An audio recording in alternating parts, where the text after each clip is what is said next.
बदलिबो पर्वतर नाम पुनरावृत्ति हेबो इतिहास चर्चा रे उत्तर अमेरिकार सबुठारु उच्च स्थान।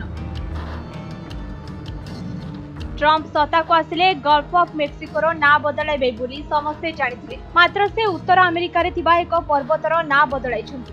हठात गतकाली एने सूचना दैछन्ति अमेरिकार नूतन राष्ट्रपति डोनाल्ड ट्रम्प। अमेरिकार अलास्का शहर रे थिबा एक पर्वतर नामकु बदलाइछन्ति ट्रम्प।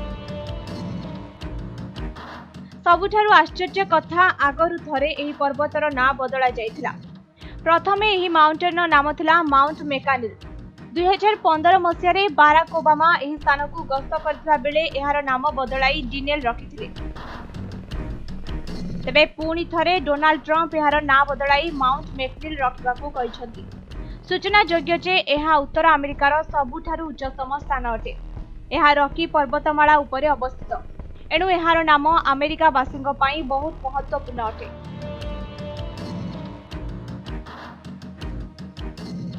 या छड़ा 1897 मसियारे अमेरिकार राष्ट्रपति थिबा विलियम मेकानिल नाम अनुसार एही पर्वतर ना रखा जायतिला। तेबे तांको आदर्श मानी आगकू बढ़ुथिबारु ट्रम्प एही पर्वतर ना पुणी बदलाइबा पई चेष्टा चलाइछथि।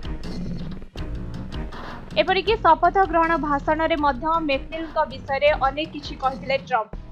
सूचना योग्य जे किछि दिन आगरु गल्फ ऑफ मेक्सिकोर ना बदलाई गल्फ ऑफ अमेरिका रखिबे बोली कहिथिले। या छड़ा ट्रम्प सत्ता को आसबा परे गोटिए परे गोटिए झटका देबाकू आरंभ करिसथि। अनेक आईन हटाइथिबा खबर मध्य सुनिबाकू मिलुछि। ए सबकू देखिले अमेरिका रे जणे राष्ट्रपति केते जे प्रभावशाली ताहा स्पष्ट रूपे जणा पड़ुछि। ब्यूरो रिपोर्ट, समय लाइव।